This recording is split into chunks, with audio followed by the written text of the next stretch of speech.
one of the guys came up and he was like, "Dude, follow that car! Like, they just jacked a bunch of shit from us." And so we got into this whole like mystery of he caught like footage of this guy leaving. I was filming as we drove in because this is Ganahl Lumber Company. Like, I have to film this, and we catch the car and the license plate on the front. Wow. And it's because of Jamison that I'm here. Like, it's so crazy. Yeah, it's like pretty intense. So we were involved in this whole like mystery of the missing tools for Ganahl, and then we ended up meeting Danny, and like I know Danny through Jamison talked about Danny a lot, and then I was like, oh shit, I wonder if Damian's here, and so like I asked Danny about you, and then you were here, and like it's just that this whole thing is just really good for. It's just really awesome that like, you know, you came in and we got to like like all this shit happened. But yeah, man, it's like, dude, I know you were like one of Jamison's really good friends, and I'm just like glad that, you know, you were part of his life. Yeah, and I really appreciate you guys coming here, man. Yeah.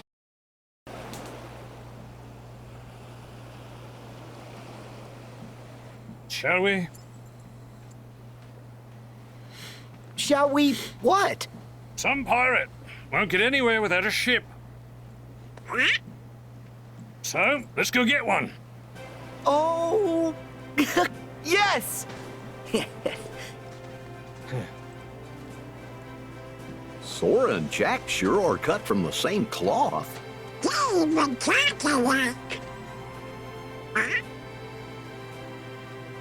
Use that key to free me, Sora, and you have my most certain promise. All the power undersea you ever wish for be yours.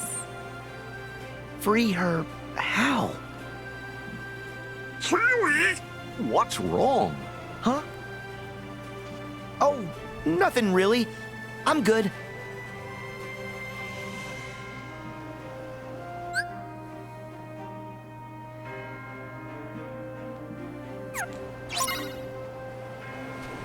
Finally. Yeah!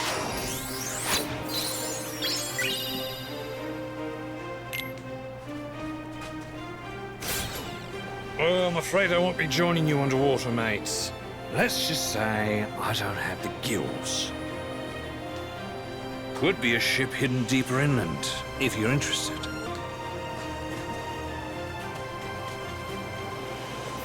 Gorge, I hope we're good enough swimmers.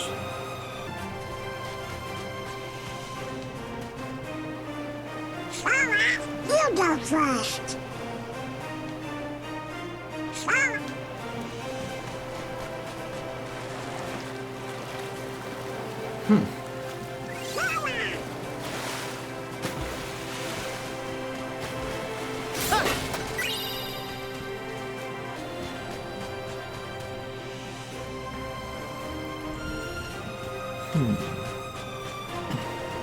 Yeah!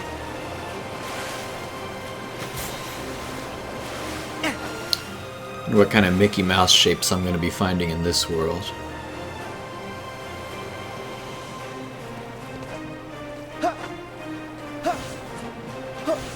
Yeah, Jack must think we'll find a ship here.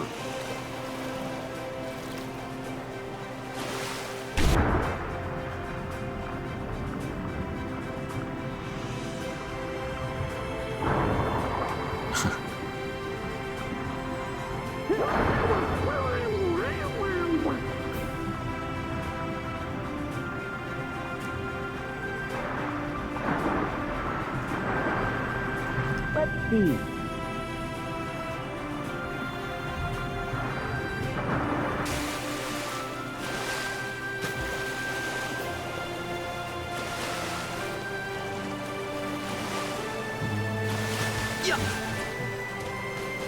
Okay.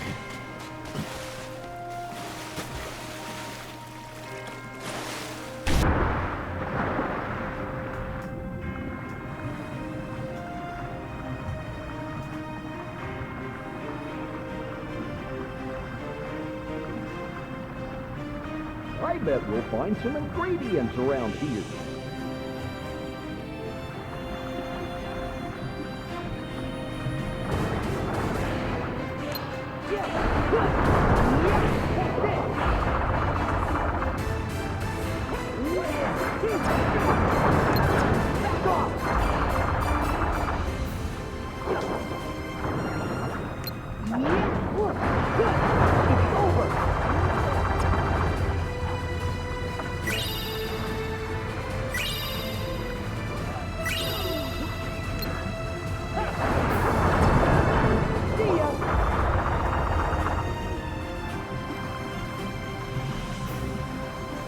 It's jellyfish.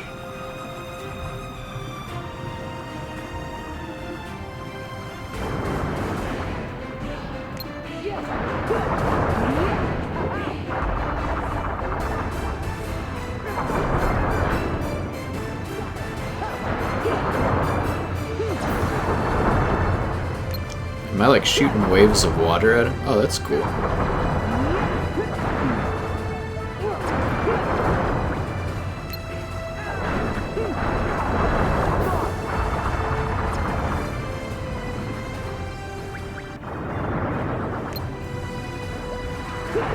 No shot lock underwater. Also, no need to breathe underwater, apparently.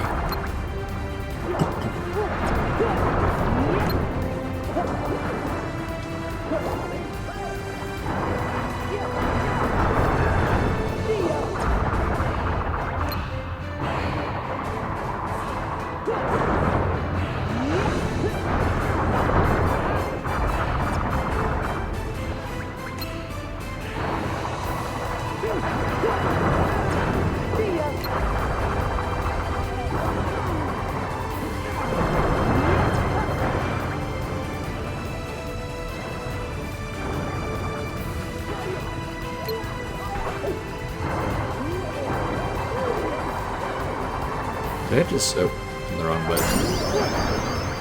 Did I just have the option to, like, grab some fish that were swimming by as ingredients?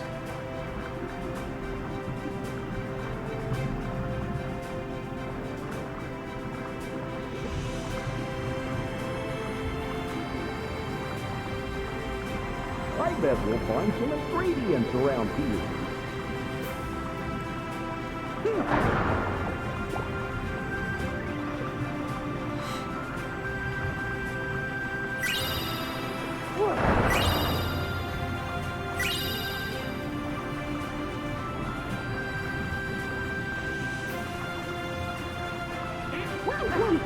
Oh.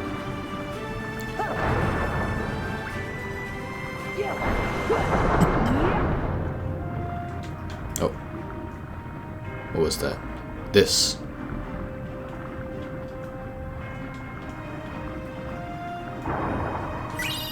Oh, you can. You can just straight up take the fish. That's hilarious.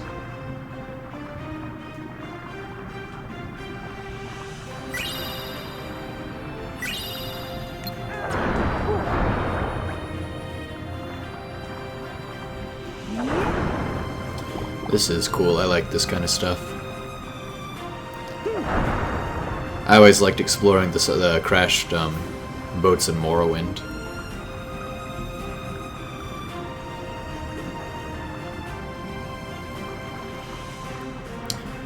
Bethesda should make a Kingdom Hearts game.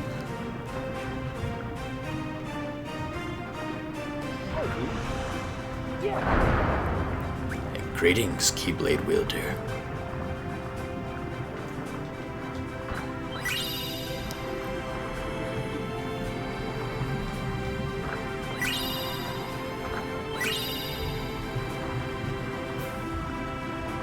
Master's Ring.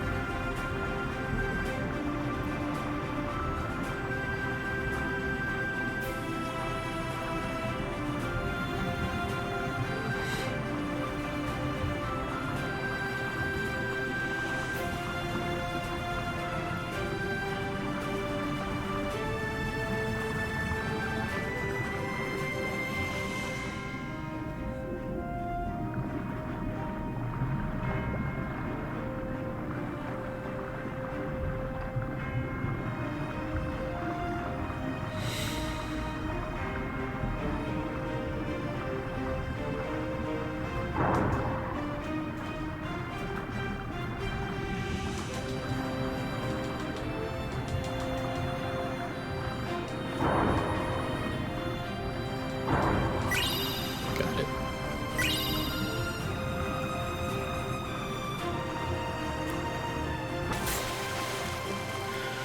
How do you like breathing, Sora? Yeah. Yeah. Huh. Huh. Huh. Huh.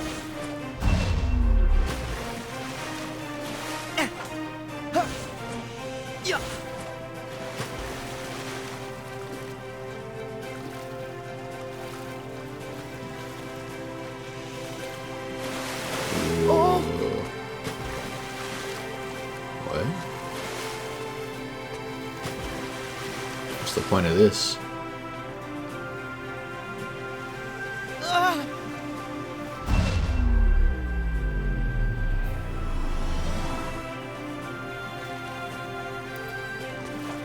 Okay.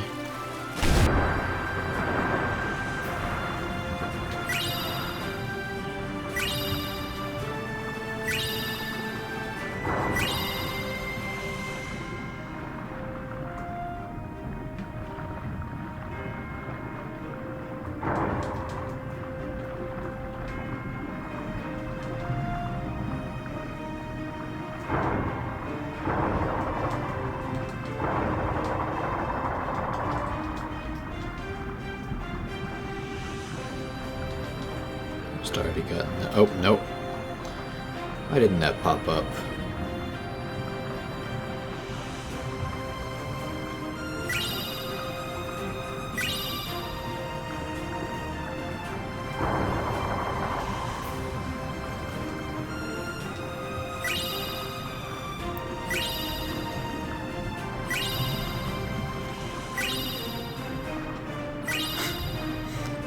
Just cleaning all the fish out of the ocean.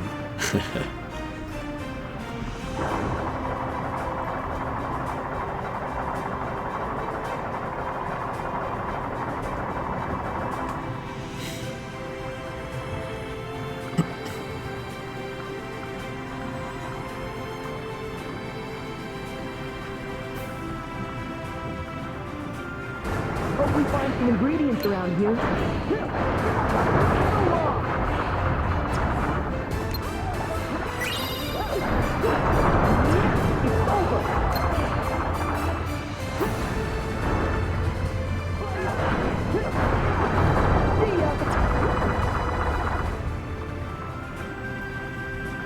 So you can cast fire magic underwater. That's interesting.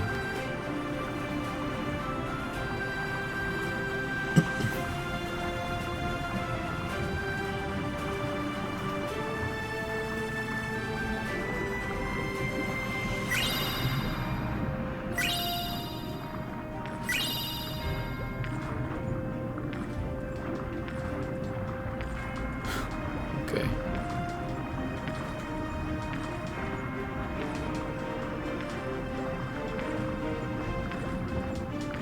Does this just go on forever?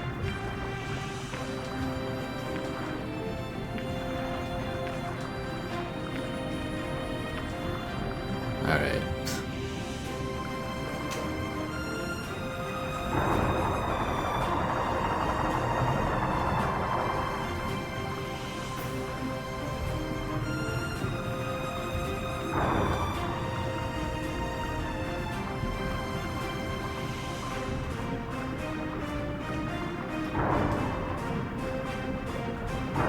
It's getting cozy down here. Be careful.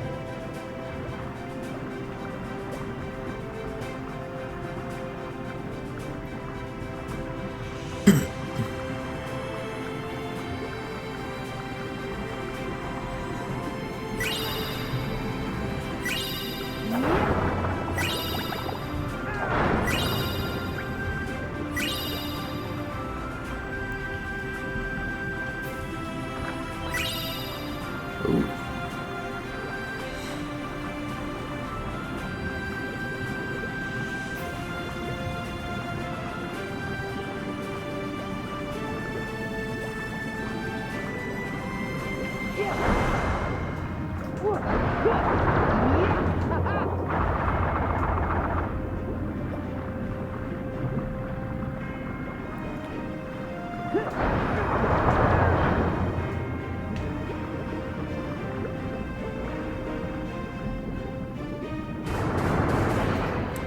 Oh no.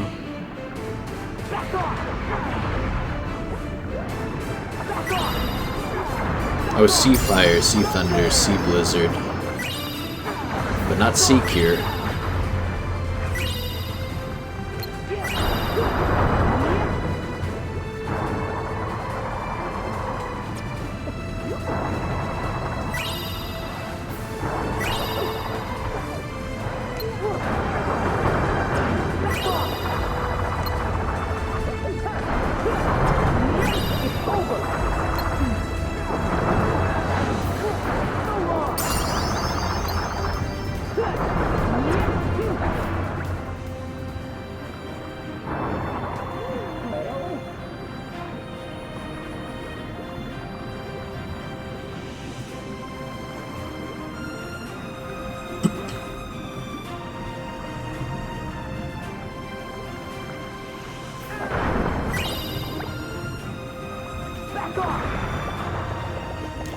Oh, you can get rid of them. Maybe you can clear them away from a distance.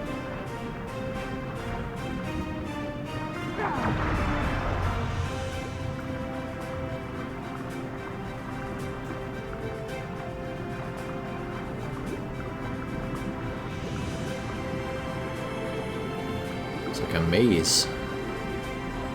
Probably said that in every world in here I've been in, but this is... seems to be more branching paths and stuff in here.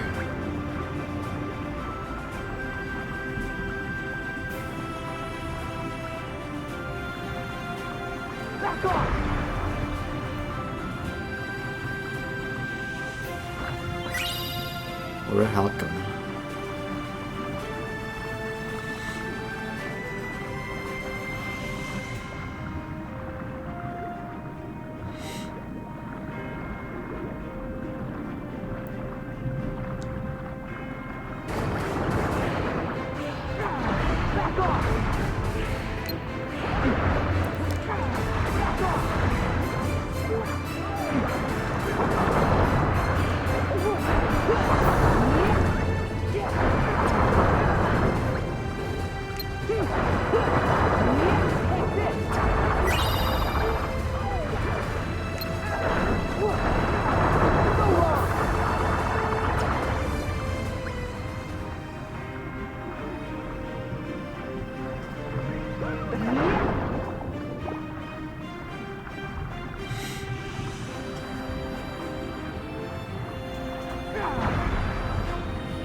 Save point.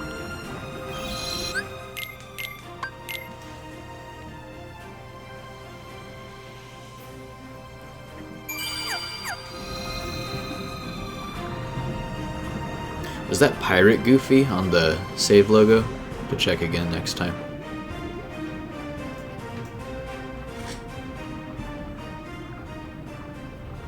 Look! Something's glowing.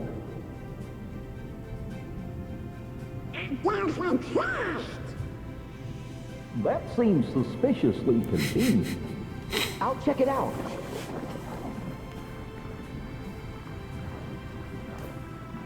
Sora, this could be dangerous. But Donald, no pirate worth his salt ignores treasure.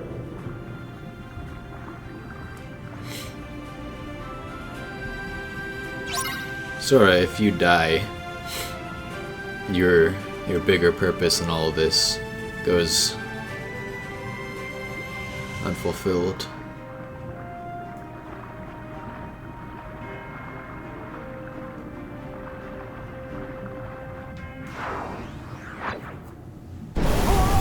Oh no!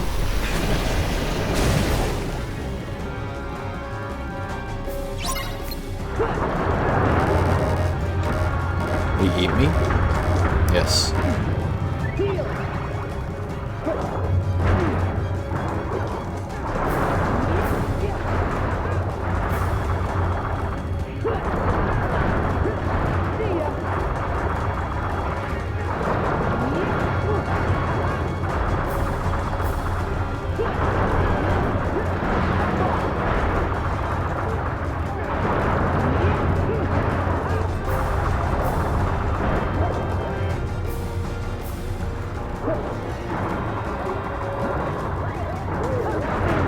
Ah.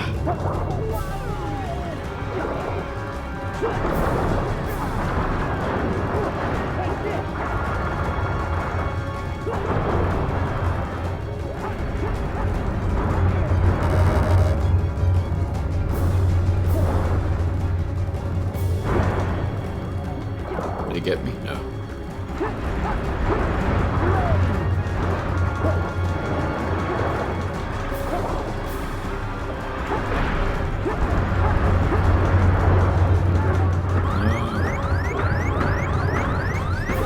Thank you. Yes, thank you.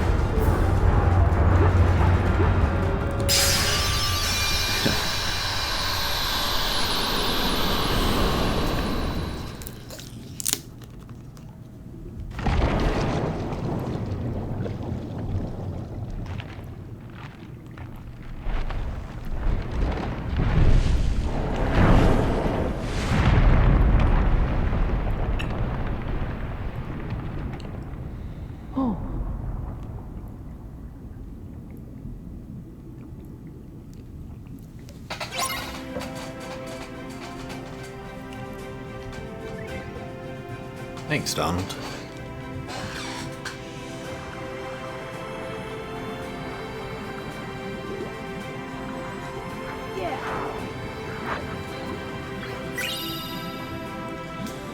Oh, cool.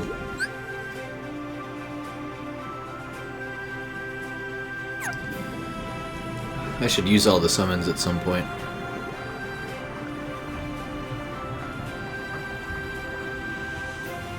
Because I don't think I've used a single one yet.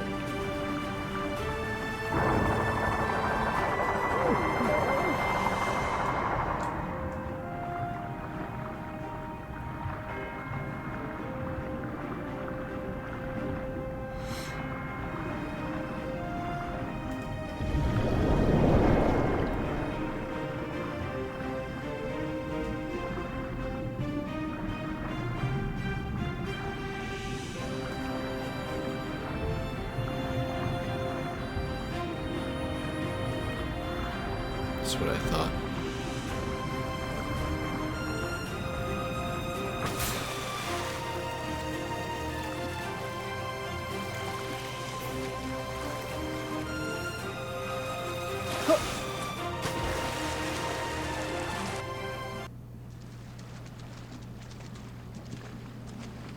Huh?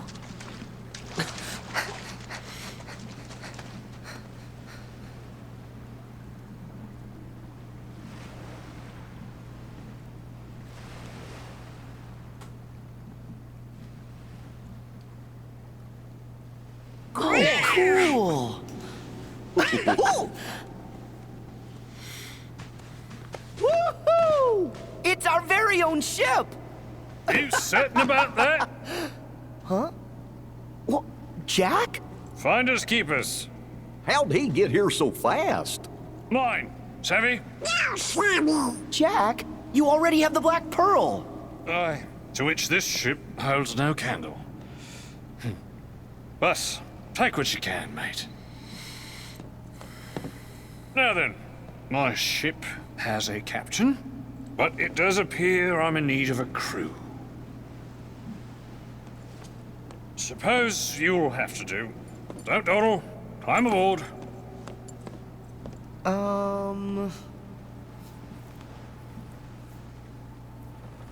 Ready now, helmsman? Ready enough, Captain, but aren't we kinda trapped? How'd that ship Now, even Sora. get in there? I know you've made passage through straits far more dire than this. Just follow your heart's command.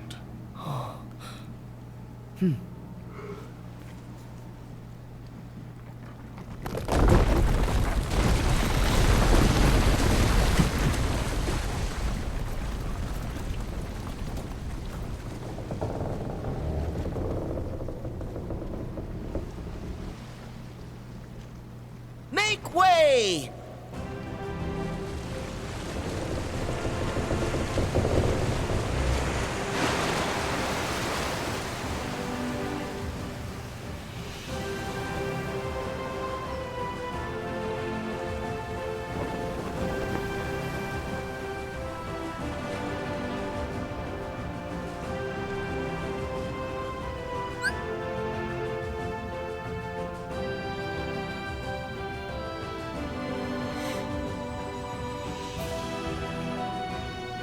Summon a barrier of waves.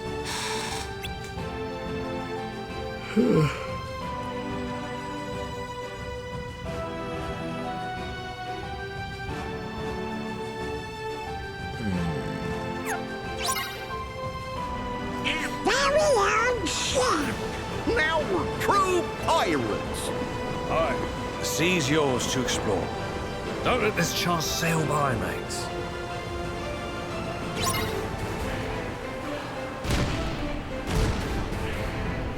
Fire!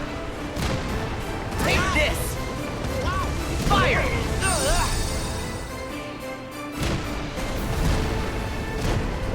Fire! Get him! Take this! Fire! Fire!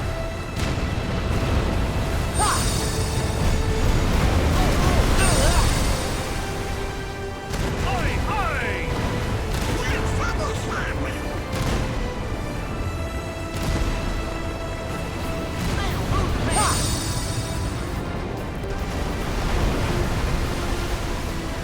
Cannons!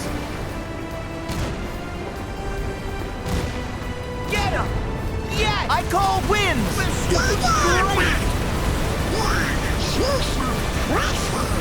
I'll say. She's got nothing on the pearl, mates. Aww.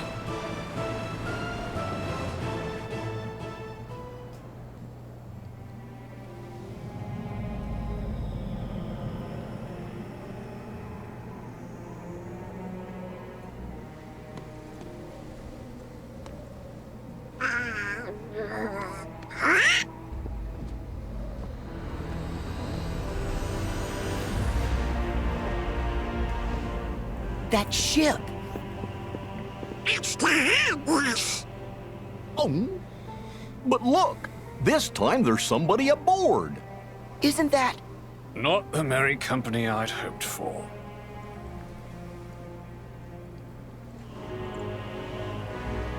Harley! a black coat? Of course. You back in the organization? Yes. Surprising, isn't it, that they do me the honor?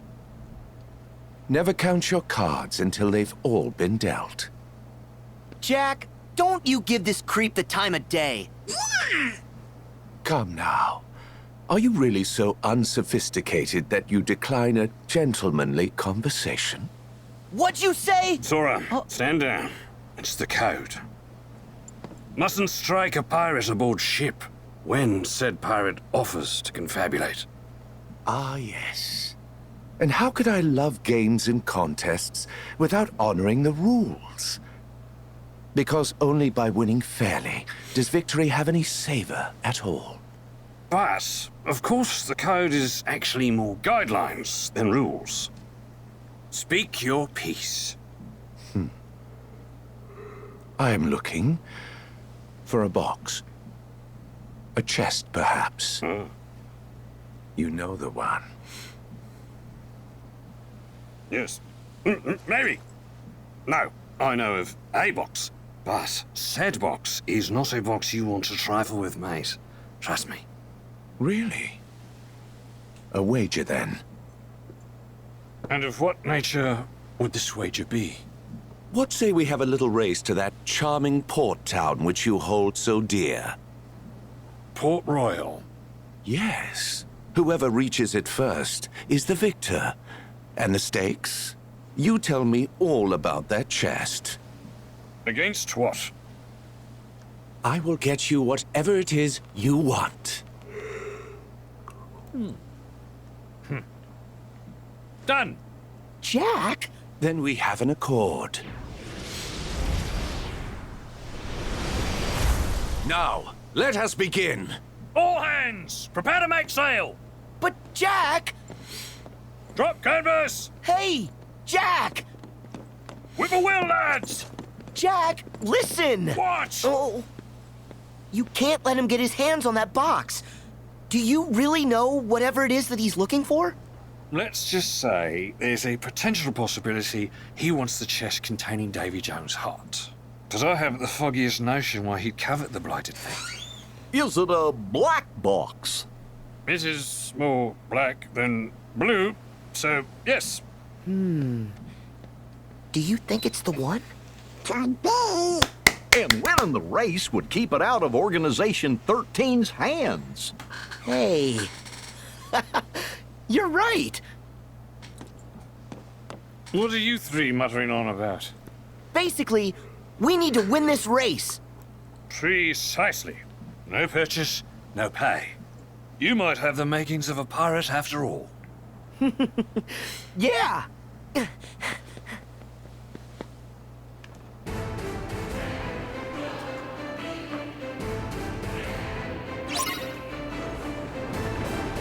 First one to Port Royal wins. And I say we make it interesting. Let's try those cannons. Cannons! Take this!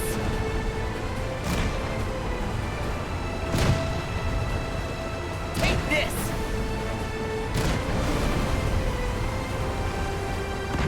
Oh. Oh, hey.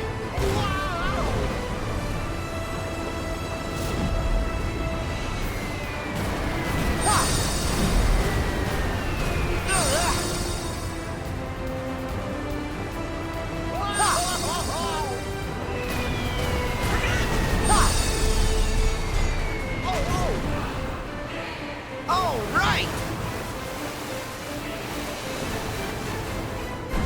Defense!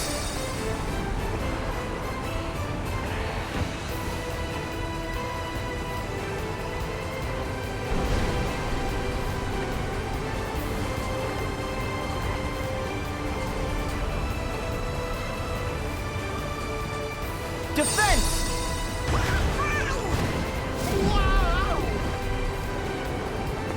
What was that? That's it. Don't let up now. Go, go, go! Defense!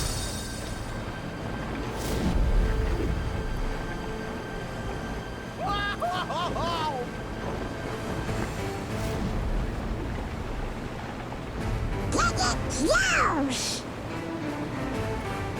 Ha!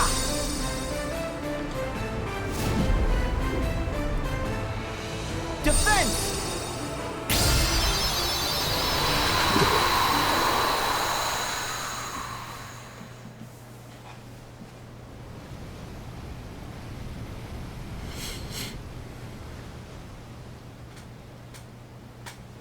Lookouts, report! Starboard side, all clear. We got this one in the bag.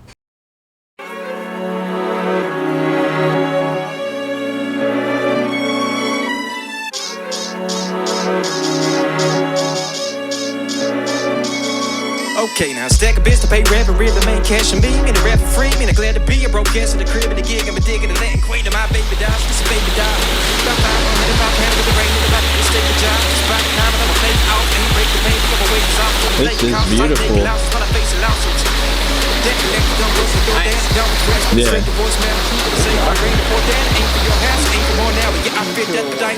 Yeah, I feel like a bit of the mo that I made at the top. I ain't better, but though, and I ain't set up in no air, but better, but toe tag, it's like a stone drag, but better, no cask. Oh, hey, thinking about it, I mean, Stuff on these speakers.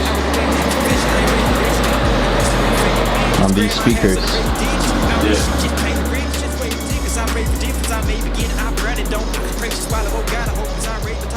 The 2111 Doctor Circle, dude. This is where you guys live together? This is where we live. And you guys like recorded some music and stuff while you were here? Yeah. This is actually the second one to the left, right here. That's that garage. Okay. Wow. Yeah. Jameson walked here. Yeah.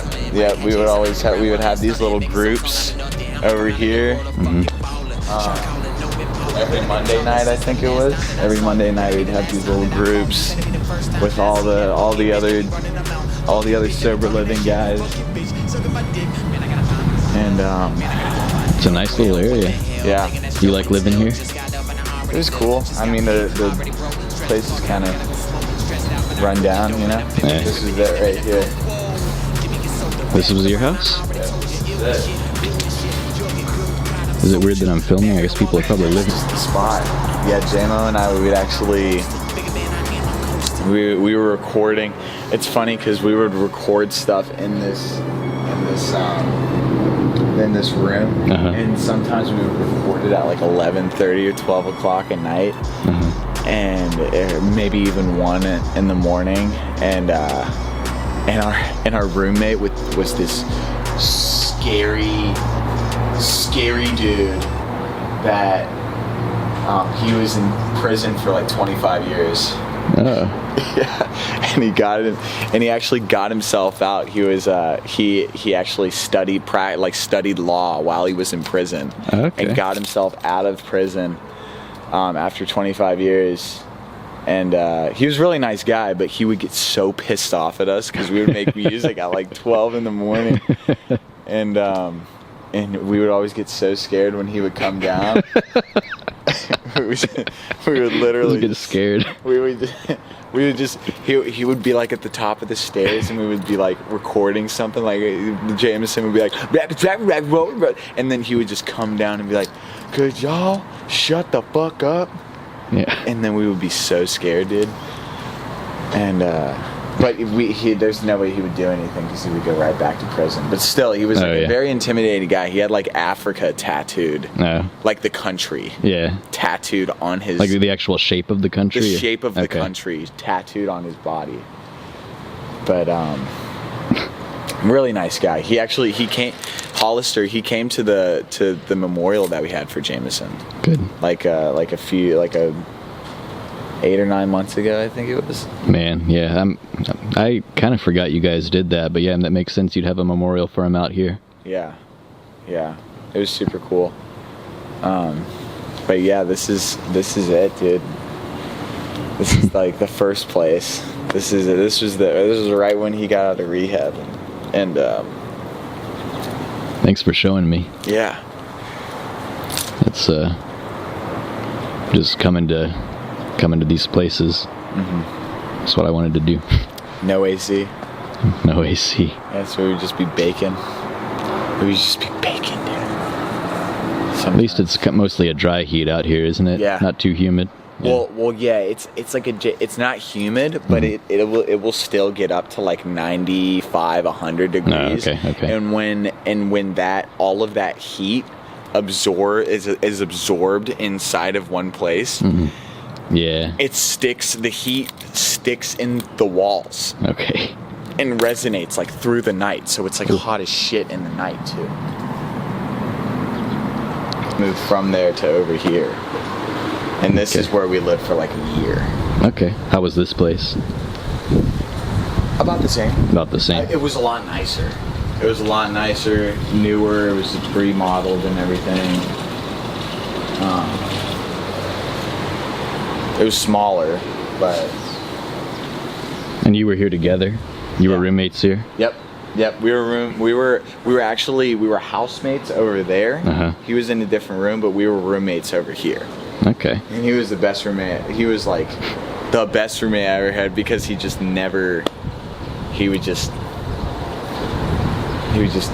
so quiet. He would never talk. Okay. Unless I talked to him. Is that seen and not heard? Yeah.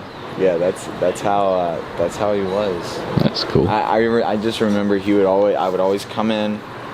I would come in from work at like 3:30, and JMO would be. We had this couch right here, like against this wall, and he would just be lying there on that couch, just like watching TV. And I remember JMO and I, we would always like watch horror movies at night. Okay. So we would like literally, that would be like the nightly thing for us, is we would watch horror movies, and we would find one, and sometimes it would be shitty. Sometimes we wouldn't know what it was, so sometimes it would be like super, just a terrible horror movie. Yeah. And then we would already be like halfway through it, and then realize that it was really this terrible, but we've already invested this time. Yeah. So we were gonna finish it. So we watched a lot of terrible horror movies that way. You watch any good ones? Yeah. Well, yeah, of course. So some of them were. What were your favorites? Dude, I don't even know. We watched so many. Yeah. We easily watched like 40 or 50.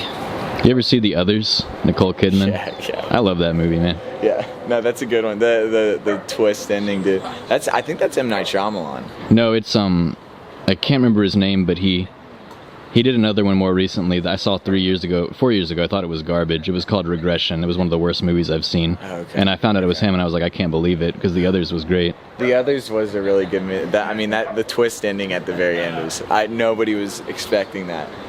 It's crazy. But yeah, dude,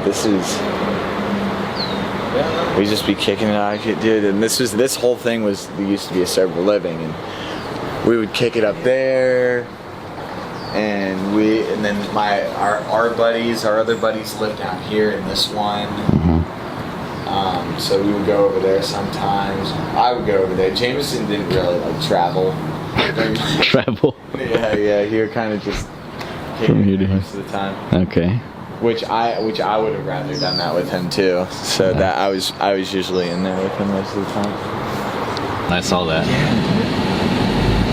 Yeah, keep talking. But yeah, it's like if you're not an English major, or you don't have any sort of like creative writing or in general creative background, it's just gonna be a fucking mess. So yeah, this is it. That's the new Ganahl. This is the Ganahl that JMO worked at. Okay. This is the old school one. So I actually... Oh. Can you not go in there? Oh, I guess they're not...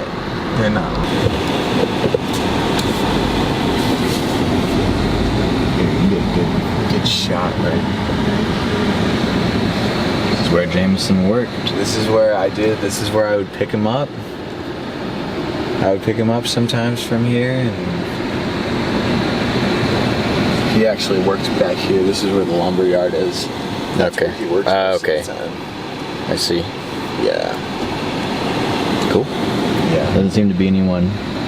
So is everyone over at the next one over then? Yeah. Okay. Yeah. We moved. Yeah, it's because Ganahl actually, dude.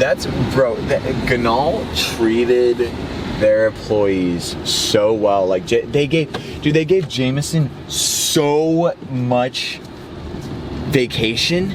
They gave him so much vacation. They ended up by the end, like after like 3 years or whatever, 2 years, he had like 3 or 4 weeks worth of vacation time, like every year. Wow. Built up, which is insane. It's pretty good. And they paid him really well. It's better than I have. Well, that's about what I have. That's what I'm saying. Yeah. It's like really good.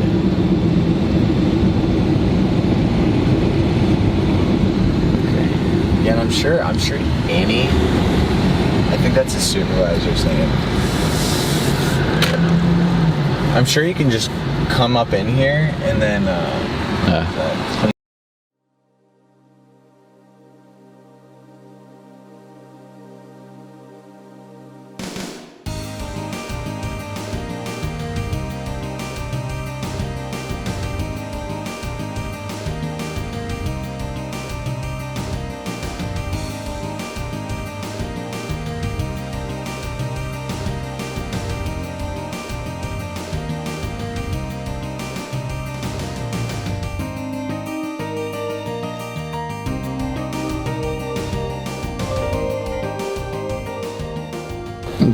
No, you're good. You're okay, good. we're just talking. Yeah. No, he always talks. So Jamison always talked about you. I always asked him, oh, I found it interesting what you did. Yeah. And I found it interesting because he told me that that you didn't know a lot of the language when you went over there. Yeah, I still don't know as much as I should. But yeah, but he said, and I was like, really, for a teacher not to know that? And we had conversations about you and your family a great deal, and I heard a lot about you too. So he was a very big part of Ganahl Lumber, and we were welcoming him back. You know, unfortunately, things went the wrong way. Yeah. But Jamison, at the best, he was the best, and he always was. So I remember my dad told me, maybe it was you, I don't know who it was exactly, was like someone was giving the team like a pep talk. Yeah, and saying like if Jamison can get here early on his bike, then okay, go ahead. Yep, sorry. That's cool. Yeah, that's right. Because she was like the nanny. So, and that's how. Yeah. Catalina was the nanny of like one of y'all's clients that came through, and that's how they met. And she really liked Jamison, so she was like, "Hey, I got this my nanny from Colombia. You should meet her." Yeah. And then that's it. Jamison always got into like weird relationships like that. Yeah. I was telling him earlier. He just kind of like stumbled upon like. But that was what his life was about, right? I mean, look at his rap stuff, and I mean he did that a lot too, and people were like, Jamison raps, and it was cool. It was cool because when you hear it, it's like, man, he can do it. Yeah, I was actually the one that like him and I were. Like we rapped all the time. Really? They recorded the songs together. It's like your setup, right? Like, yeah. That's crazy. There was another guy that worked here that Jamison met when he came to Ganahl.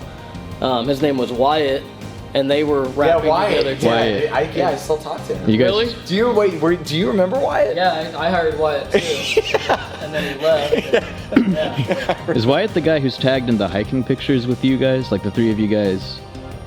No, I think that's Dury. Okay, I don't know. JMO was awesome. And I know he lived with Dolores, and Dolores was very upset when he left and very upset at the outcome as well. Yeah. But she had nothing but good things to say about him. So.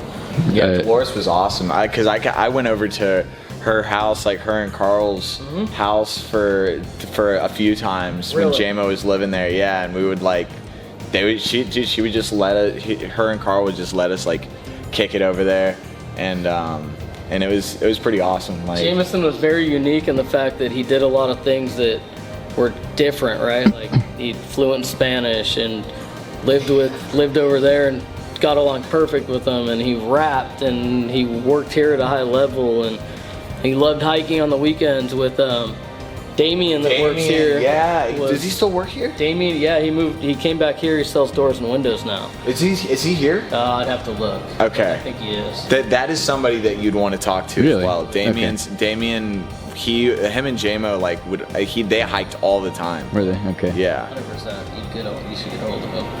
I think it was maybe you were the one who. Someone said like if Jamison can get here early, like riding his bike to work every day, then you get like. Basically, someone was like at some kind of pep talk. They were lifting Jamison up as an example of. Was that you? Me. That was you. Yeah, it was. You know, if Jamison can get here at a bike on time every day, I don't understand how anybody else can't get to work, right? Your name is Danny. My name is Danny. Yep. Okay, this is. I've been doing for this entire year making like a tribute series. So there's already like 20 videos up on YouTube. Cool. I will not use this if you don't want me to. No, you can but use it. It's fine. I'll give you my. I'm so happy to meet you, man. So. Like. If you guys want to contact me at any time about anything, feel free. I'm always here. That'd be fantastic. Absolutely. And then oh my God. my boss actually wanted to get your guys' contact info as well. Oh, okay. Probably for this. Yeah. No problem. Let's go downstairs. Yeah, we still have I to talk still about- can't believe that. I kind of forgot about that. so, That yeah. actually happened. Wait, let's go ahead It's and- like a real thing that's going on right now. That is so great. This place is so nice. You guys had made a heavy upgrade. Holy crap! We definitely tried to make this place as user friendly as we could for the customer, and we tried to keep it. There it is. Okay, It's recording. thing- Okay. all right. Take two. I just talked for like 5 to 10 minutes and told a big long story, and it wasn't recording. And I hit record, and it started recording me realizing that I hadn't recorded it. Nothing. Okay, we can do all this again. This is All right, let's Josh. go. He is Jamison's best friend in California, and the song Ain't There Yet that I used in the first episode of this series, they recorded it together. It was the last one they recorded together. Josh is the guy who mixed it and did all the terminology of music. And yeah, I did it. All the weird stuff behind it. All the behind the scenes. The It's weird okay. stuff. Definitely recording. All right, cool. And good. Anyway, we're here at Ganahl Lumber Company where Jamison used to work, and we've met a few people. We've met his boss Danny. We met a guy named Mike. I don't know what position he has, but Danny worked with Jamison, knew him really well. We're about to meet Jamison's friend Damian that he actually hung out with and went hiking with and stuff. Anyway, interesting story to tell. Oh, this is him. That's Damian. All right, we'll have to wait. How you doing? We hiked together a couple times. And I remember when it was you, me, and Jamo. We went up to this place in San Bernardino, and it was the place with the waterfall. And this shit, you remember that with the creek, and we there was a bunch of. Yeah. The main place that we used to go to, me and Jamison, or the place that he showed me, was Malibu. Every Sunday? Malibu Creek. Not every Sunday we would go to Malibu, but we would go hiking every Sunday somewhere. We've been all over. We've been San Bernardino, Orange County. We've been everywhere. San Diego County. We would drive 3 hours. We didn't give a fuck. We would just drive and hike. You know? Yeah. We'd take all of our food with us and just be chilling. Just find a nice little spot, sit down and have lunch, and then just keep trekking, you know? Sometimes we'd get back and it'd be freaking dark, and we'd be starving. And every single time we'd get back, on the way home, we had to go grab a burger. Every single time. In-N-Out? Or just Anywhere. wherever? You know, he was always on the lookout for his burger. So we always tried different spots. You know, I took him to the spots that I liked. Garbage. He didn't like any of them, you know. He'd take me to a couple of spots that he liked. Cool, whatever. We never found his spot. And the last message that I have from him was him saying that he was coming back. That he was coming back in October, and he wanted me to help him find a room for rent. That's the last that I heard from him. Yeah, he planned on coming back and doing all this again. He was in kind of a rough financial situation in Colombia. His initial job there, his first teaching job, it was great, and then they found out that there was some complication with his visa, and it turned out he wasn't legally supposed to be working. It's something like that. It was weird. Yeah, so he had to get a new job, and it paid a lot less, and it was in a worse part of town or something like that. So he was getting really stressed. I think that probably contributed to him relapsing. Your name's Damian. Yeah. And you guys were close, I guess. I'm happy to meet you.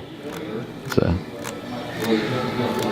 I wasn't recording when you were saying it earlier, but I liked what you said. You said that whenever you guys would all go out in a group, everyone would be drinking, and Jamison would be just there with his glass of water, you said? And we all knew it, you know. We all knew it. Nobody would offer, you know. He wouldn't smoke, he wouldn't drink, he was staying clean.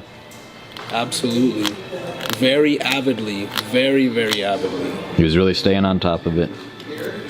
I was really proud of him. Which is why I kind of formulated a conspiracy theory thinking, dude, there's no fucking way. There's no fucking way. That has to be bullshit.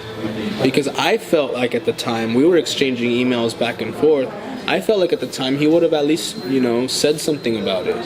He knew that he could knew that reach I out. was not somebody who would judge him. Yeah. You know, he knew that he could, you know, we talked about it. We'd be on the side of a fucking mountain for 8 hours a day. You think that we didn't talk about our lives and our personalities and our dreams and our aspirations and the kind of people that we want to be and this and that. And that's why I was just amazed when I heard that. When I heard it was an overdose, I just thought to myself, no, something else happened. Something else is going on. And I honestly was very skeptical because, all of a sudden he started emailing me about this other girl. This other girl who he has no idea why he's into her, why she's into him, because she's ridiculously beautiful and this and that, and they have a hard time communicating and this and that, and then what next thing I know, So I'll be honest, that other girl, I don't know anything about her. I didn't even know her name, but I've been skeptical about her for a long time, and if I need to ask her for forgiveness, then I do. But I don't know, I have a really hard time believing that he went the way he went. That he'd be like, yeah, these people, they overdose because they used to do drugs. They think they can handle the same amount of drugs. They go back to doing drugs and they can't, and they die. Yeah. The biggest thing with that is like, because there's like, have you heard about like the whole fentanyl shit? Yeah. Because like there's this new like opiate that's like being readily made, like it's much more readily available than it used to be, and people have actually been like cutting heroin with like fentanyl, and the fentanyl, like a tiny amount, like if there's like a tiny amount or whatever, you can just like boom, OD and die. And that's why like so many more people are like dying from opiate overdoses, because it's like not just heroin anymore. It's like heroin plus fentanyl, which is super strong. And that's that might have been a thing, like you were saying, like he might have been smart enough to like not like overshoot the mark or whatever, but then with this fentanyl shit that's out, like he could have gotten a bad batch of something and then like in Colombia, I guess. Yeah, he'd probably, if he was buying something out there, he probably didn't know exactly what he was getting. Yeah. No way to know. I don't know. It's all speculation at this point. We just don't know. It's like, who the fuck knows? But like, I don't know, man. It just sucks. Yeah. Well, I'm glad you're here. I want you to forward me your guys' music. I've been looking for it on SoundCloud and I can't ever find it. You can't. Hyde and Jekyll and Hyde or whatever it is. Oh, you changed your name, didn't you? I changed my name. So it's different now? Yeah. Here, hold on. Let me write it down. Where's here? This is one of my business cards. Okay. Here, I'll just.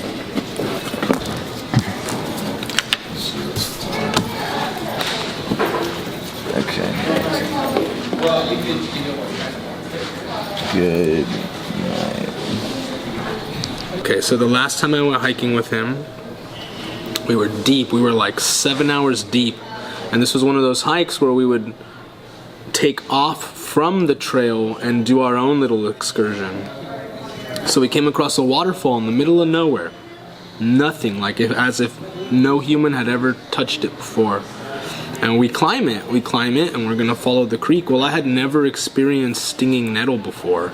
And so when we got up, I was in front of him, I climbed up, my face went right into some stinging nettle. Oh, no. Which I didn't realize at the time, and it didn't immediately hit me. And so I turn around and I help Jamison up, and as soon as I help him up, my face is just on fire, right? And I'm like, oh fuck.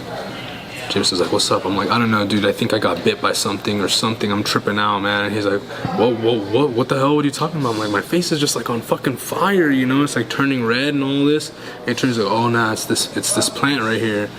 And he's pointing at the stinging nettle, And I'm like, shit, He's like, nah, don't trip. We're right there by the waterfall, so I'm washing my face and stuff. And he takes out $1. And he's like, if anybody ever finds this waterfall, they deserve a reward. So he takes the $1 and he gets a stick and he carves a hole in the tree and he takes the $1 and he puts the stick in the $1 and hits it into the hole in the tree. I was like, if anyone ever finds this, they deserve a reward. So is that $1 still there? I will never find this waterfall ever again. Even if I was to try, impossible, dude. Impossible. That sounds like something I could go get myself lost trying to find for this video series. I don't have time though. I don't have time. I'm leaving Wednesday morning, I think. I should probably know that. But I mean, I got stories and stories and stories. So another time, we go to this place in San Bernardino called, I think Etowanda Falls is what it was called. And the preliminary hike is a difficult hike, and then you get to a waterfall, and then there's 2 waterfalls behind, and you can choose either or. And either or, they both go on forever. I mean, we hiked both sides of it for 10 hours and never got to the end of it, right? Wow. Well, one day we went, and we're there at the preliminary waterfall, Etowanda Falls, and there's this really big guy that made it, and we're like, damn, dude, congratulations, man. That's impressive. That's a hard fucking hike. He's like, yeah, you know, I used to hike when I was really fit. I'm gonna go wash my face. So he goes over to the waterfall, and he sprawls himself right over the water, and it's falling down like this, and he's grabbing the water, and he's pushing in the face, and he loses his balance and tumbles. Boom, boom, boom, bounces down the waterfall. Bounces down the waterfall. So to this day, I refer to that waterfall as Fat Guy Falls. That is Fat Guy Falls. That will never be Etowanda Falls to me again. That is Fat Guy Falls. You know what happened to the guy? He didn't get hurt. He got himself back up. He climbed himself back up. You know, we were like, hey, are you okay? Are you good? You know, what's up? Like, he's like, yeah, I'm fine. But yeah, we watched this guy bounce down. Dude, you know? Jameson was like, I thought that guy was gonna die. We thought the guy was gonna die. Like, when I saw him fall over, we didn't see him land. He falls over, we stood up, and we just see him, he's bouncing, and we're just like, and I just look over and we're like, what the hell, dude? Like, we're tripping out. And yeah, when we were talking about it later, we were both like, we thought we watched this fool die right now, you know? He fell off the edge of a waterfall. I'm glad he's okay. Incredible, dude. It was crazy. And then I have another story of one time we went and we liked to climb. We would find stuff to climb, you know? And we went and there was this wall, and the wall, I go to climb it and I realized, I climbed up, but there's no way for me to get down. I could not figure out a way to get down. So I'm like, J-Mo, I'm gonna give you my rope from my backpack. Go tie it on that tree and toss it to me, and I'll swing across the little gully to the other side. I know I'm gonna land in some rocks, but I'm stuck, you know? All right, fine. So he goes, he ties up the rope on the tree. Holy shit. He goes, he ties up the rope on the tree, and he passes it over to me. And what we didn't take into consideration was the fact that I had to pull on the tree, so the tree's leaning back like this. So when I go to swing, the thing slingshots me right into the wall, and I just slam right into the wall, boom, and just knocks my air out of me. I was like, holy shit. And Jamison's just laughing his ass off at me, man. He's like, dude, are you okay? Are you alright? Are you alright? And I'm like, yeah, dude, I'm fine, you know? I mean, we were just constantly just finding stuff, doing, you know, just out and about, man. Every Sunday to this day, I try to go hiking every Sunday to this day. I mean, a lot of times I go by myself, you know. I mean, one thing that did change about my life after Jamison died was when Jamison and I would spend time together, a lot of the conversation that we would have was like, yeah, dude, like, just the concept of God is just so strange, you know, like, what is this, what is that? And when I found out that he died, I grew up very religious with my family, and I grew up very religious, and when I found out that he died, the first thing that popped into my head was that there was nobody out there praying for Jamison. I didn't know what his relationship was with his family. I knew that his friends were not religious people at all, and I took it upon myself to get involved. And so I started going back to church, and I prayed a lot for him, and I've been going to church ever since. And, you know, to this day, like, people ask me, hey, what brought you back to church? And I always tell people, my best friend died. My best friend died, and I didn't get to say goodbye to him. And so I'm there, and I think about him a lot. I do. He comes up in conversation a lot, you know, especially between me and my brother, because we spent so much time with him. I appreciate you telling me that. Yeah, I've started praying again too. So, you know, it sucks. Haven't had a friend like him since. You know, I don't think I ever will. Just being able to just hang out, just have fun, you know? Not needing to go and have something to do, but just be around each other and just talk and being able to have an intellectual conversation with somebody, you know?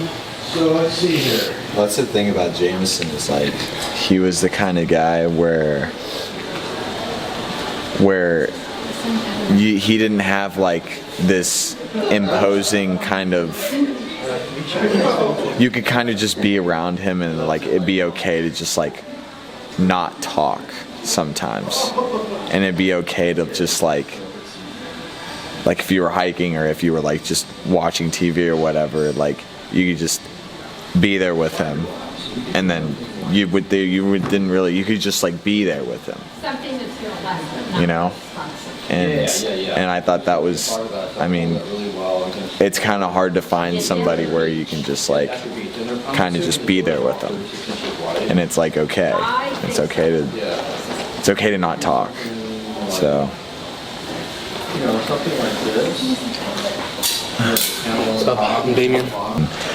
And Catalina messaged me, and I was like, why is Catalina messaging me? Like, I haven't talked to her in forever, and she was just like, hey, you know, I wanted to tell you because you were like super close to Jamison, and like they found Jamison, you know, his roommate found Jamison, like, and Jamison's dead, and like right when that, I don't know, dude, I was like really, cause like you were saying, he said he was gonna come back out here and stuff, and like, and I just got like really mad first, cause I was like,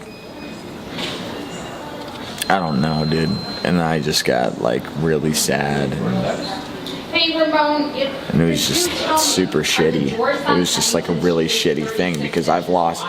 Because like I was telling him earlier, like I lost one of my really good friends a year prior to Jamison passing, and then oh yeah, sure, thank you.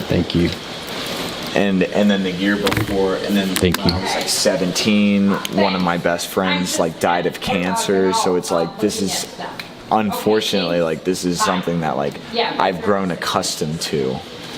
And it's really shitty to say that, but it's like, it's just, you know, and it just like doesn't get any easier. Like death is just one of those things that like,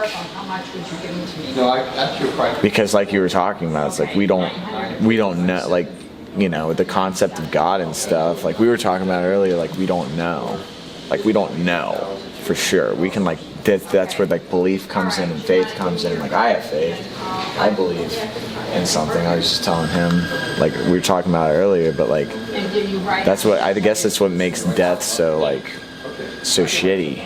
Oh, okay. Because it's like, dude, I don't know if I'm gonna see it again. It's 970. Yeah, I graduated high school in 2011, and when I graduated high school, I went to go live with my great-grandparents. So I was fortunate enough to spend the last few years of their lives with them. Yeah. And Jamison was a part of that. You know, he had a relationship with both my great-grandmother and my great-grandfather.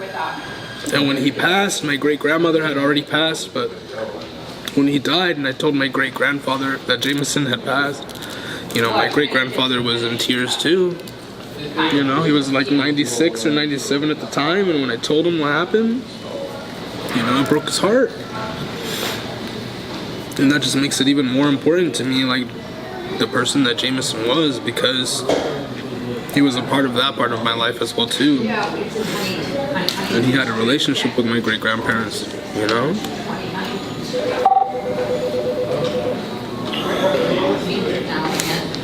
And then we come over here, and then the dude one of the guys came up and he was like, "Dude, follow that car. Like, they just jacked a bunch of shit from us."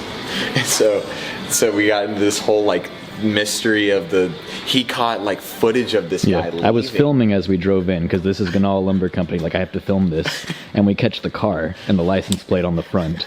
Wow. And it's because of Jamison that I'm here. Like, it's so crazy. Yeah, it's like pretty intense. So we were involved in this whole like mystery of the missing tools for Ganahl, and then we ended up meeting Danny, and like I know Danny through Jamison talked about Danny a lot, and then I was like, oh shit, I wonder if Damian's here, and so like I asked Danny about you, and then you were here, and like it's just that this whole thing is just really good for. It's just really awesome that like, you know, you came in and we got to like like all this shit happened. But yeah, man, it's like, dude, I know you were like one of Jamison's really good friends, and I'm just like glad that, you know, you were part of his life. Yeah, and I really appreciate you guys coming here, man, because, you know.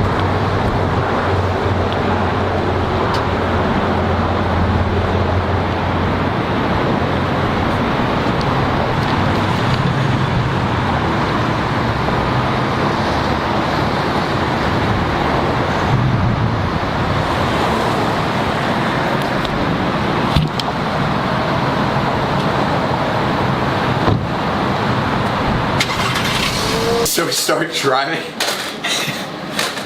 driving in, and Jordan's recording. He's recording like the entrance to Ganahl and stuff. And then there's this guy waving us down like right when we get in. There's like a bunch of like employees outside, and this guy comes up to us, and he's literally like, "Hey!" Wait, he's like pointing to something, so I roll down the window. I'm like, "Yo, what's up, dude?" And he's like, "Hey, go follow that car. They just ripped us off."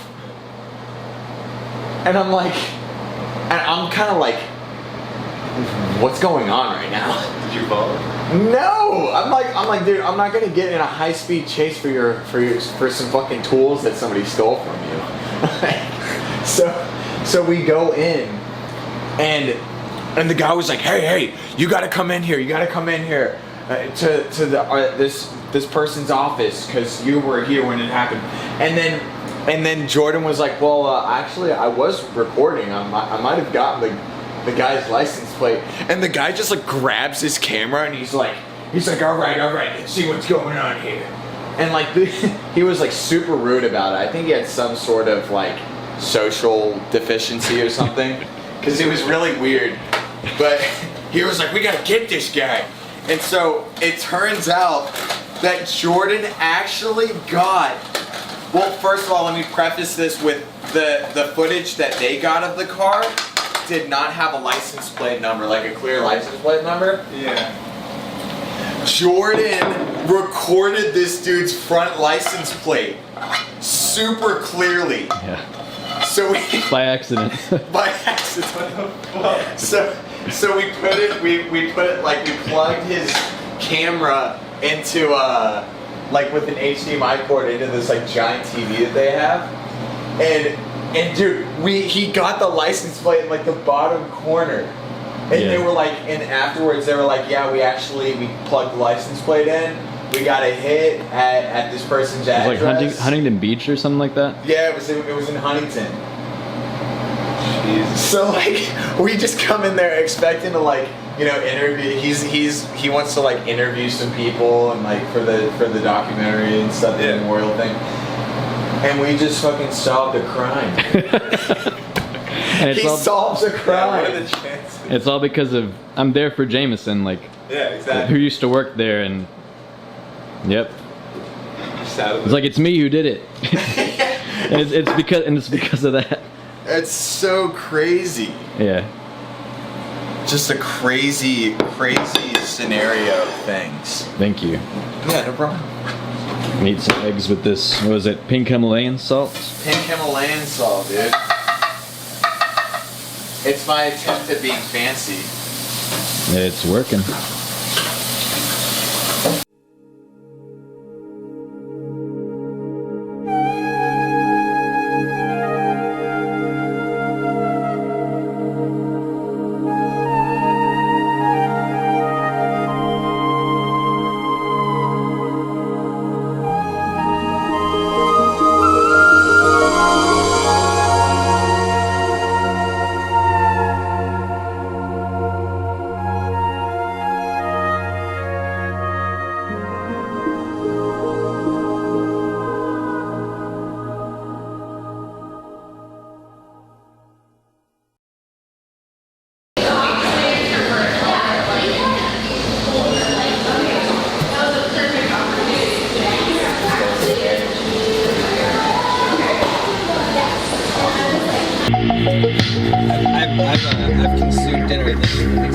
exactly this way as an embarrassing number of times. You're in the car.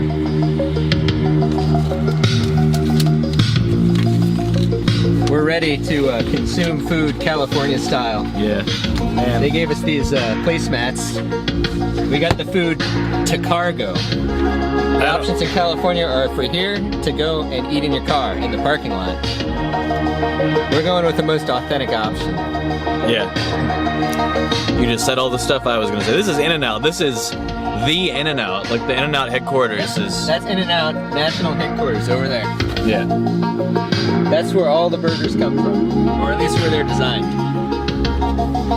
Every individual burger is designed very quickly as the orders come in that tower and then broadcast to the location at which the order was placed. I think that's how it works, right? It's like the Star Trek transporter. Yeah.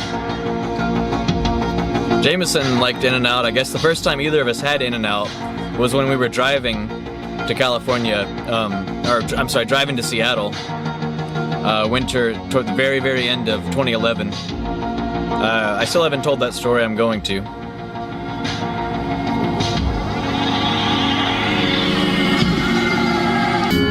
In-N-Out. Oh, this is This is In-N-Out food. This is a remix of a song from Nier, or Nier Automata, one of the two. From Nier? Yeah, Shadow Lord. There's Kanjo. He's in the video. There's the sun. It's always been around. There's my food again. And I guess I'll eat now. Here's part of me.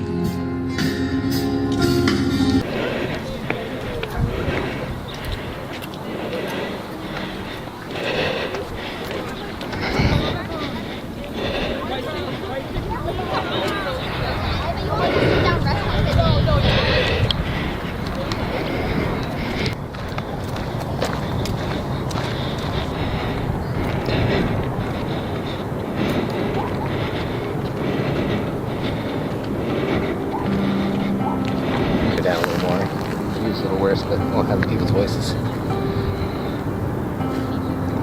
I go down?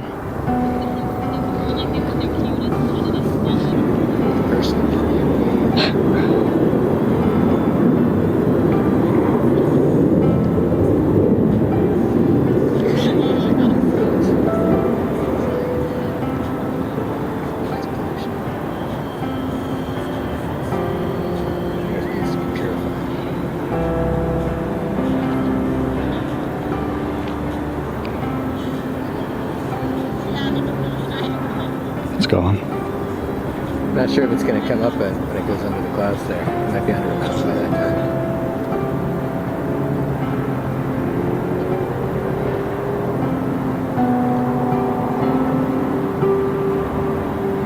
time. The day's over.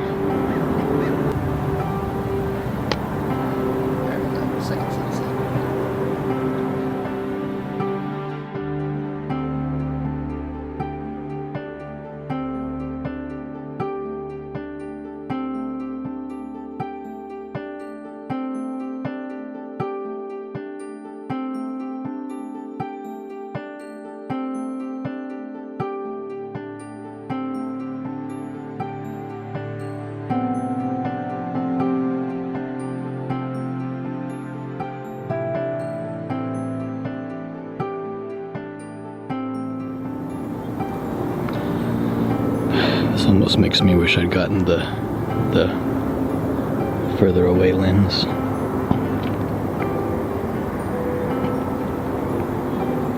kind of cool when it goes down in the smog like that, because you can look right at it. The smog blocks all the brightness.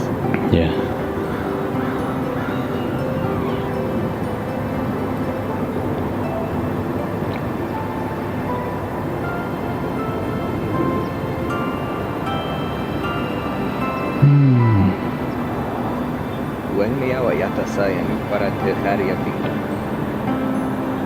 Your language. Say it in my head. Blee is son. Yeah, you remember that? Yeah, because one of my characters is probably going to be named.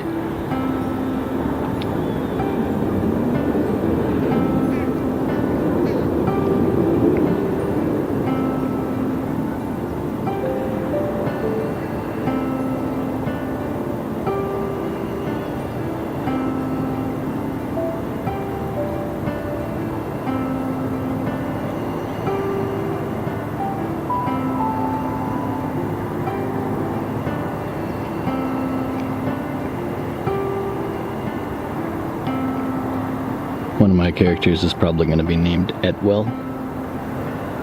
Star person. Yeah. Etwell, but he's not going to go by that for the most of the story.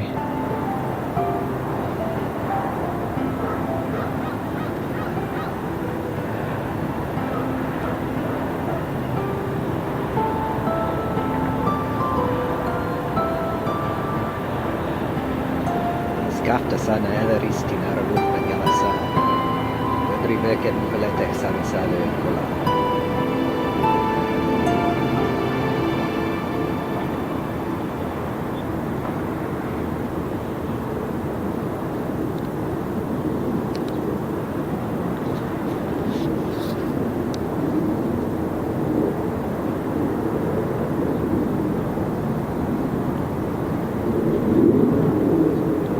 Goodbye, son.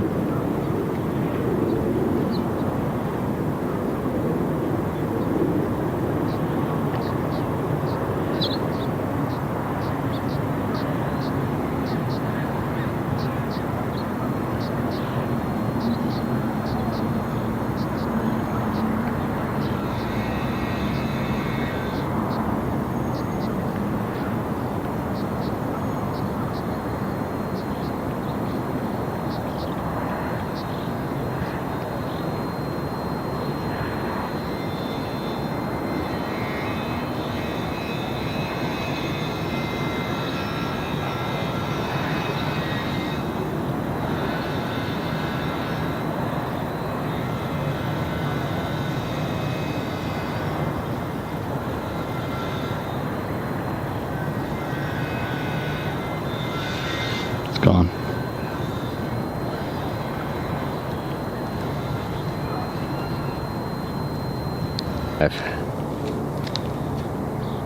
This is my second sunset on this hill with Kanjo.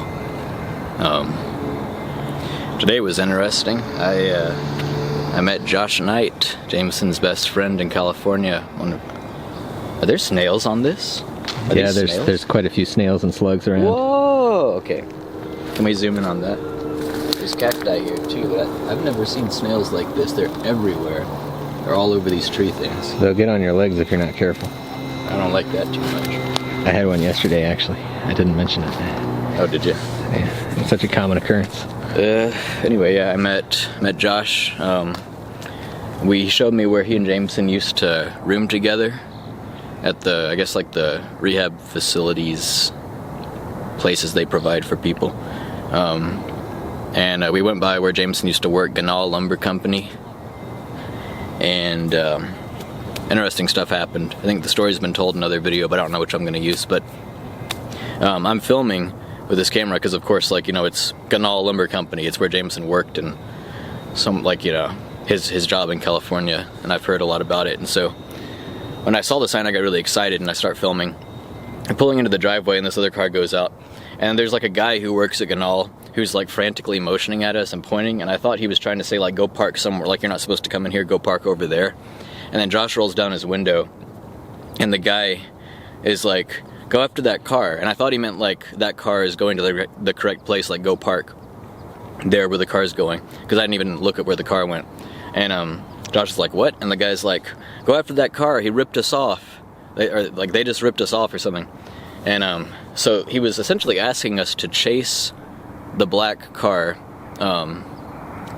because they stole something or ripped him off somehow. And Josh was like, no, I'm not going to get involved in this. I'm not going to do like a high-speed chase.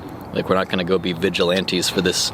Like, that's a weird thing to that's a weird thing to ask a complete stranger. Like, hey, you guys, stop what you're doing, go chase that car. But there's people coming. But yeah, we did that. I mean, sorry, we didn't do that. We parked and we got out and we're going up to the place, and the guy's still there, and he's talking to some other people, and he's like, they did this to us again or something. And I was like, what happened? I have my camera. And he's like, those guys just like took some tools or something and drove off with, like, when they were doing the transaction, but then they didn't pay and they just left. And so I was like, I might have got it on camera. I was filming. So the guy takes us into this like side security office, and he just kind of like takes my camera, and he's like looking And I get to the video, and then like I play the video and try to pause it at the right spot. And we're in the security office, and like they zoom in on their security footage, and they can't make out the license plate because it's like the camera's not good enough or it's too far away, so it's not clear. So we look at my footage, and it's on my small camera screen, so it looks clear, but we can't make out what it is. So then they called on someone to like take us up to this meeting room upstairs, where it's like this big long table, and they have like a huge TV in the back. It's a Sharp. I don't know if when I used to be in the market for a TV in Seattle, the Sharp was the company that made all the HD like 70, 80-inch screens that nobody should buy. But anyway, they had a Sharp TV, and we plugged in with HDMI to output my camera to TV, and we looked, and we got the license plate. We got the license plate clear as day, and the guy like walkied it to the people, and they like looked it up, and they got a hit immediately. It's like someone in Huntington Beach or something, and so like the police now know where to go to arrest this guy. And it's because I happened to be filming because my brother worked at this place. So it's like Jamison's from beyond the realm of the living, Jamison's last act of service to this company that had taken care of him, and at which he had been like rising, like he had been promoted, and he was doing really well. And the guy who took us upstairs, on the way upstairs, I was talking to him, and I was like, "Did you know Jamison Bagwell?" And he immediately got kind of like more somber, and he was like, "Yeah, I did." And I said, "I'm his older brother," and he's like, "Really?" And I explained what I was doing here, you know, making my videos and stuff. And his name was Danny, and he was Jamison's boss. And I'd heard a lot about him. I didn't know his name was Danny, but I'd heard a lot about Jamison's boss praising him, and like stuff my dad had told me about, like, if you guys can get here, or he's giving the team a pep talk, and he's like, if Jamison can get here early on his bike, then all you guys with cars can get here on time. And yeah, he didn't have enough good things to say about Jamison, or did I phrase that correctly? He couldn't say enough good things. There we go. Yeah, he really liked Jamison, said Jamison would do anything they asked him to, and was just like an ideal worker, and they missed him and hated what happened. And yeah, I met Danny, and I met Mike, and I don't really know what position Mike held, but he was nice. He knew Jamison. And I met Jamison's friend Damian, and recorded him telling a lot of stories. And Damian and Jamison were really close. They went hiking together a lot. And Damian gave me his number, and I'm gonna meet him tomorrow for like early dinner at Dolores' house, like the house Jamison used to live in with that family, Dolores and Carl, that let Jamison rent their place out for pretty cheap. And all the times he talked about the food they would cook and everything, like all this stuff is coming together like it's better than I really could have hoped for. Like, I hoped for it, I guess, but I'm just like shocked that it's all happening. Like that he's gonna come pick me up and take me to that house. And it's just good. That's all. Yeah.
Where the fuck am I? Who do you think you are? Oh, I just had to get closer. When I was a child, I really liked snails, and I would see them outside, and I would find them and be interested in them, and I would draw them. I would draw snails.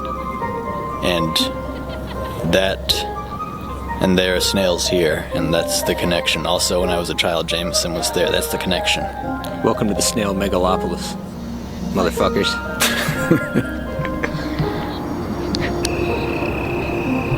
I remember that one. Have I told you that before? You ever had sex while camping? Yeah, it was fucking intense. Oh, I haven't heard that. I thought you told me that. Did I? Alright, I'm gonna do this again without making jokes about sex and tents.